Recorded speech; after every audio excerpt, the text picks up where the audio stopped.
Bonjour à tous et bienvenue dans ce 17h30. Bonjour Alexia. Bonjour Marion, bonjour à tous. Dans la une de l'actualité, moralisation de la vie publique, les députés ont donné leur feu vert à l'interdiction des emplois familiaux. Décryptage dans ce journal. Les lettres du juge Lambert pleines de révélations sur l'affaire Grégory et sur les raisons de son suicide. Irina Fournier, on vous retrouve dans quelques instants. Mossoul est libéré, mais la condition des civils demeure compliquée sur place. Il leur est impossible de regagner la ville. Et à la fin de ce journal, vous découvrirez le 3e volet de notre série d'été. Aujourd'hui, on teste pour vous le Qigong, une gymnastique chinoise qui aide à maîtriser son énergie. On commence tout de suite avec ce projet phare de la moralisation, de la loi de la moralisation de la vie publique, l'interdiction des emplois familiaux des parlementaires. Les députés ont voté hier soir la mesure. Guillaume Petzac. C'est la mesure phare du projet de loi promis par le candidat Macron pour rétablir la confiance dans l'action publique.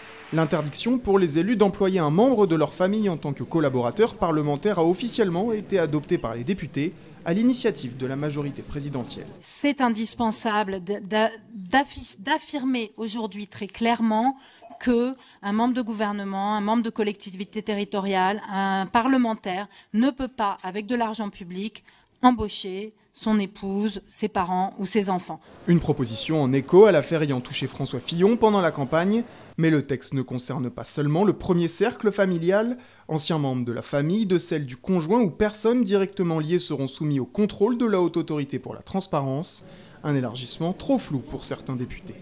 Où s'arrête la limite ? Où s'arrête la famille ? Où s'arrête l'amitié ? Alors vaut mieux pas tomber ami avec son assistant parlementaire parce que vous êtes obligé de le virer. Ça veut dire qu'il va falloir que les élus ou les responsables déclarent à la haute autorité des liens amicaux, affectifs. Elle est où la limite ? Un nouveau régime comprenant aussi l'attribution d'un vrai statut pour les collaborateurs parlementaires et le contrôle obligatoire de l'exécution de leurs tâches. D'abord rejeté par les sénateurs avant d'être finalement adopté en scrutin public mercredi dernier, le projet de loi sera examiné la semaine prochaine à l'Assemblée. Politique toujours, opération réconciliation. Avec les militaires, Emmanuel Macron était ce matin sur la base aérienne d'Istres. Il était accompagné du nouveau chef d'état-major des armées, François Lecointre. Au lendemain de la démission du général Pierre de Villiers, le président a tenu à rassurer les militaires. Il a annoncé que le budget du ministère des Armées sera porté à 34 milliards 200 millions d'euros en 2018. C'est le seul ministère dont le portefeuille sera augmenté. L'effort que nous avons décidé, que je vous redis ici, c'est celui qui est cohérent avec les engagements que j'ai pris, la stratégie qui est la nôtre, les besoins de sécurité et de crédibilité de notre nation, et c'est ce que vous méritez. Il était hanté par l'affaire Grégory, le juge d'instruction. Petit souci technique. Donc du coup, vous disiez que le juge d'instruction... Il était hanté par l'affaire Grégory. Il a même écrit une lettre sur l'affaire, sur l'enquête. Et il dévoile aussi les conditions et les raisons de son suicide. Oui, d'ailleurs, il a envoyé un des exemplaires de cette lettre à l'un des journalistes de l'Est républicain. Et Irina Fournier, vous avez pu lire ses écrits. Je n'ai plus la force de me battre. Ces mots forts sont extraits de sa lettre témoignage. Retrouvé mort à son domicile, un sac plastique sur la tête, celui que la presse a toujours surnommé le petit juge s'évertue à sauver son honneur.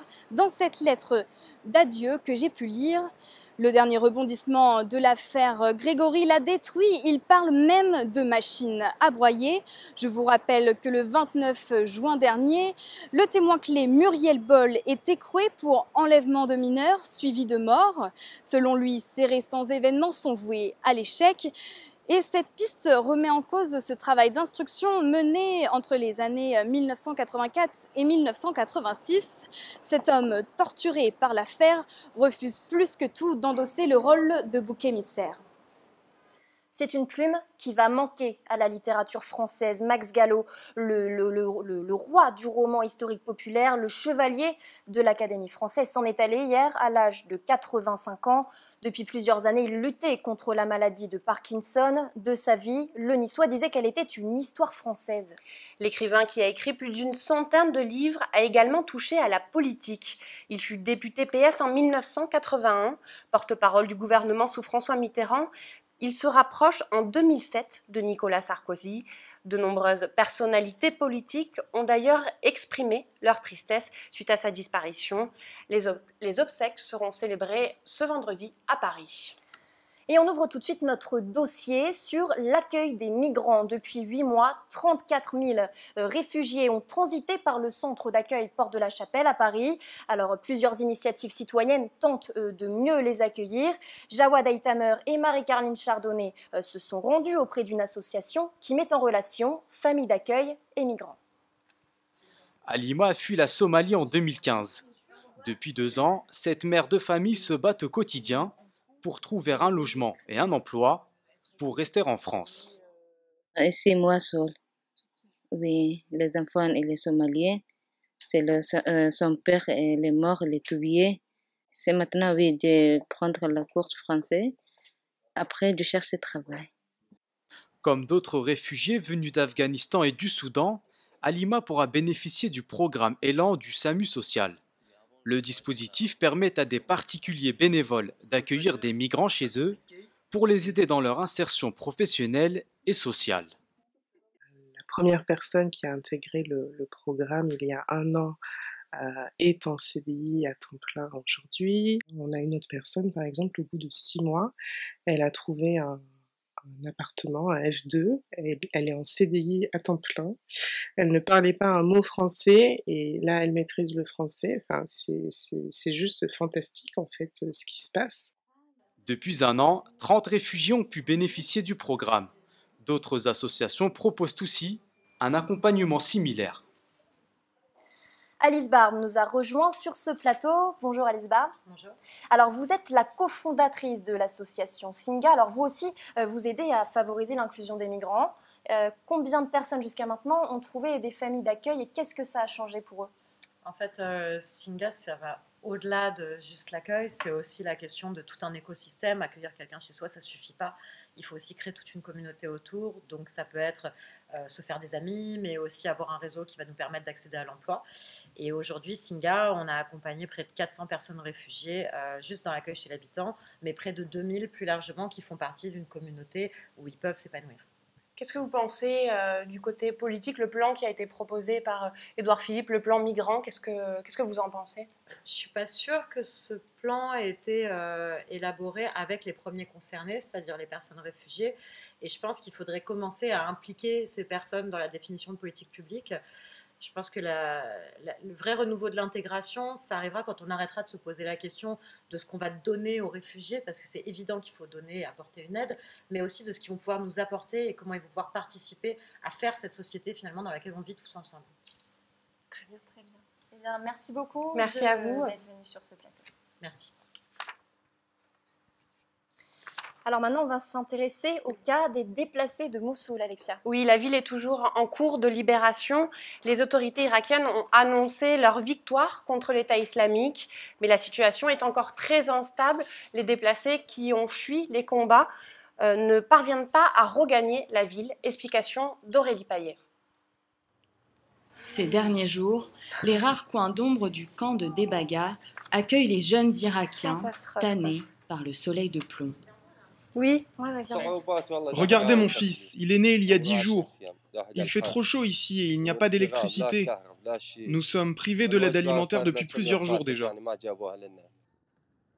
Arrivés par milliers pour fuir les violents affrontements entre les autorités irakiennes et Daesh, ces déplacés s'installent dans des camps en périphérie de la ville. Aujourd'hui, malgré l'annonce de la victoire des Irakiens, lundi, dans l'ouest de Mossoul, ils sont à bout de force.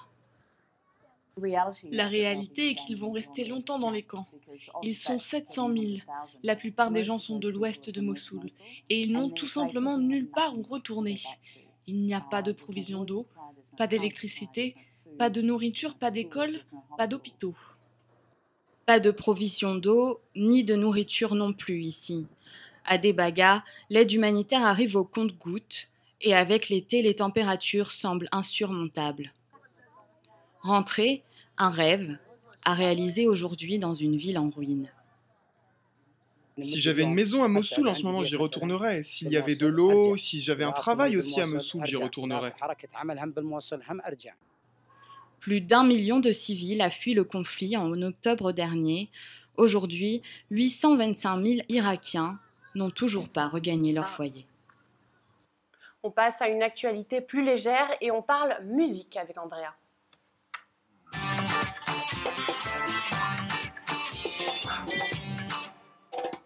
Alors, petite question pour commencer, Alexia et Marion, connaissez-vous cette musique?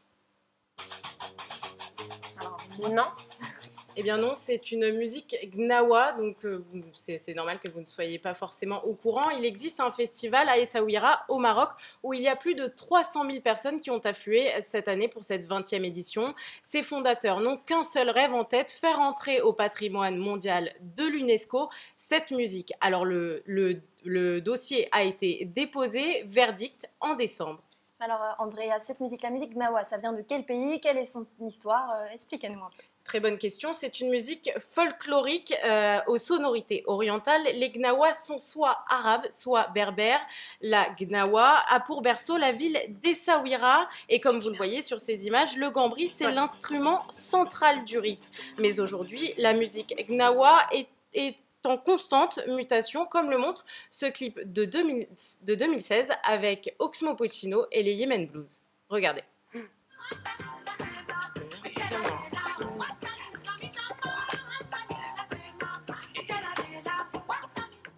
On passe maintenant dans un univers totalement différent. Est-ce que vous reconnaissez cette musique? Oui, évidemment. C'est Philippe Catherine. Effectivement, Philippe Catherine a encore fait parler de lui, mais cette fois-ci outre-Manche avec son nouveau titre, Moustache. Direction les États-Unis avec l'émission Playlist à éviter de Jimmy Fallon. Regardez. Vas-y, mets ta moustache.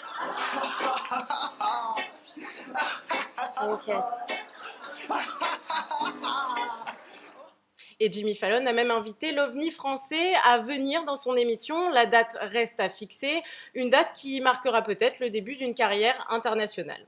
Merci Andrea pour cette parenthèse musicale. Et on passe maintenant à notre chronique d'été. Tiffaine Pocolandel et Aurélie Payette sont allées tester pour vous le Qigong. C'est une gymnastique chinoise qui aide à canaliser son énergie. Ça se passe au but de Chaumont. Regardez.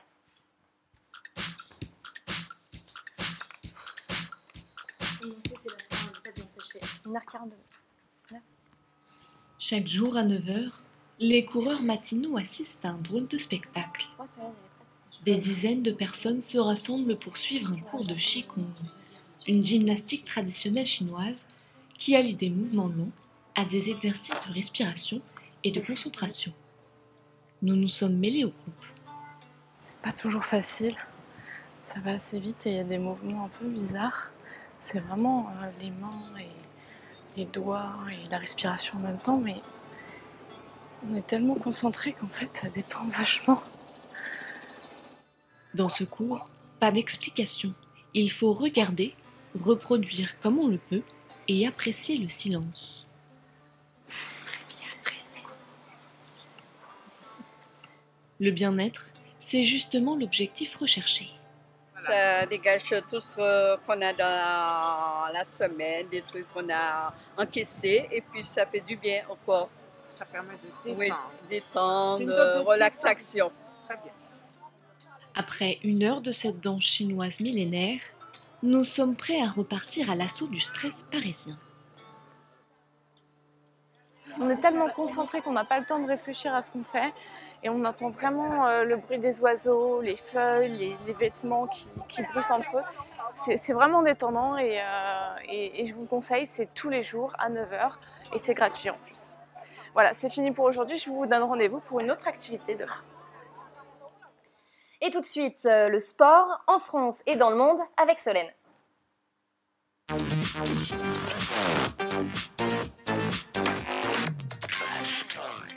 Alors on commence avec l'événement sportif du jour, c'est le Tour de France qui vient tout juste de s'achever.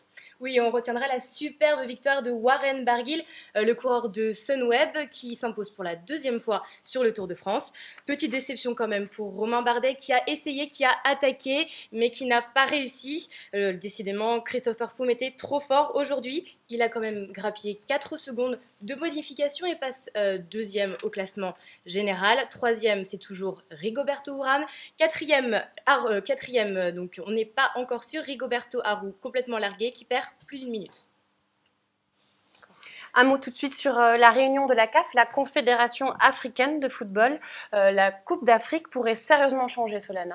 Oui, alors l'objectif de ce symposium à Rabat, c'était vraiment de mettre en avant l'image du football africain, la Coupe d'Afrique des Nations qui devrait passer de 16 à 24 équipes, comme l'Euro en fait. Elle devrait aussi être déplacée au mois de juin. Actuellement, c'est en janvier. Ceci pour ne plus mettre en difficulté les joueurs africains qui évoluent également en Europe. En tout cas, le président de la CAF, Ahmad Ahmad, semblait très satisfait de ces 2 jours de réunion. On l'écoute. Ce symposium que j'ai souhaité, comme je vous l'ai déjà dit de tout mon cœur, est grâce à vous une belle réussite. Ce symposium restera à tout jamais comme un acte fondateur d'une nouvelle CAF. Et on devrait connaître ce soir la date d'une éventuelle CAN A24 si le projet est retenu. Merci beaucoup Solène Rioux. Et après le Tour de France, c'est Félix Roy qui nous propose un tour d'Europe de la météo.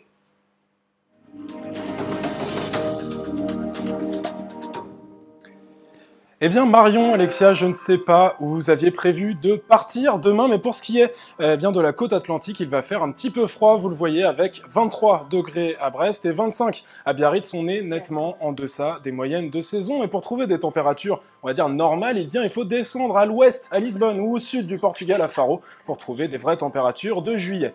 Du coup, on vous conseille plutôt la mer Méditerranée. Là, vous trouverez du soleil en abondance. 31 sur les plages de Marbella, 31 aux Baléares, 29 à Barcelone. Quelques orages dans la région de Valence. Il va faire beau en Sardaigne, il va faire beau en Corse et il va faire chaud dans le sud de la France malgré quelques nuages dans le ciel niçois. Et la chaleur, la vraie, eh bien, vous la trouverez chez nos amis italiens. 35 degrés à Rome et sur les plages du Fiumicino, 33 à Naples avec quelques nuages néanmoins dans le ciel napolitain. Et vous le voyez, au nord-est, en haut à droite de cette carte, la Croatie, la nouvelle destination préférée des voyageurs qui y trouveront 33 degrés sur les magnifiques plages de sable fin de Dubrovnik avec une absence totale de vent, comme sur tout le littoral adriatique. Un très beau soleil également sur la côte occidentale grecque avec un vent d'ouest en est, du large au littoral, et qui donnera une mer d'huile totalement plate. Et si la mer est calme en Méditerranée, Félix, ce n'est pas le cas à Tahiti. Regardez, on se quitte sur de magnifiques images de surf au bout du monde, un avant-goût de vacances. Bonsoir à tous.